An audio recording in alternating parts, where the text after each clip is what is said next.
जिसको वो करें। सो गाइज मैं जा रही हूँ पाव भाजी बनाने के लिए। खुशी दीदी पाव भाजी खाओगी आप? हाँ जी। तो चलो चलता है। हेलो गाइस, आज हम बनाने जा रहे हैं, क्या बना रहे हैं? पाव भाजी। तो देख लीजिए आप, ये चॉप करके रख दिया। कैसे दिखाऊं मैं ऐसे दिखा देती हूँ। देखो देखो गाइस, गाजर है, आलू है, मटर है, टमाटर है, ये अदरक लहसुन का पेस्ट, गोभी, क्या ये चुकंदर, प्याज, अरे तू भी है खुशी और ये रही मैं। तो गाइस ये बनाने वाली है सिमरन, मैं नहीं बनाने वाली, सिर्फ मैं इंट्रोडक्शन मेरे यूट्यूब चैनल पे देख लेना। चैनल पे क्या नाम है? thereal.simran। सिमरन। अरे पीछे देखो कौन नाच रहा है। नाच ये रील नाची क्या है? पाव भाजी मिलेगी, पाव भाजी मिलेगी, अब इसे पाव भाजी मिलेगी और ये बनाएंगे। और दिस इज मी।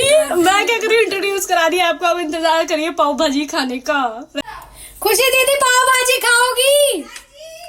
ओके, तो खुशी दीदी के लिए बनाता है। अस्पी जीजी को तो सारा सामान मैंने चॉप कर लिया अच्छे से। पाव भाजी की तैयारी मैंने बहुत जल्दी कर लिया, बिकॉज इसके लिए बहुत सारा सामान काटना पड़ता है, चॉप करना पड़ता है, तो मैंने सब कर लिया है। सो आप बने रहिए मेरी वीडियो में, आपको बहुत ज्यादा मजा आने वाला है इस व्लॉग में। So thank you for watching. और मैं आपको दिखाती हूँ अपने वेजिटेबल्स मैंने क्या क्या कट किए हैं।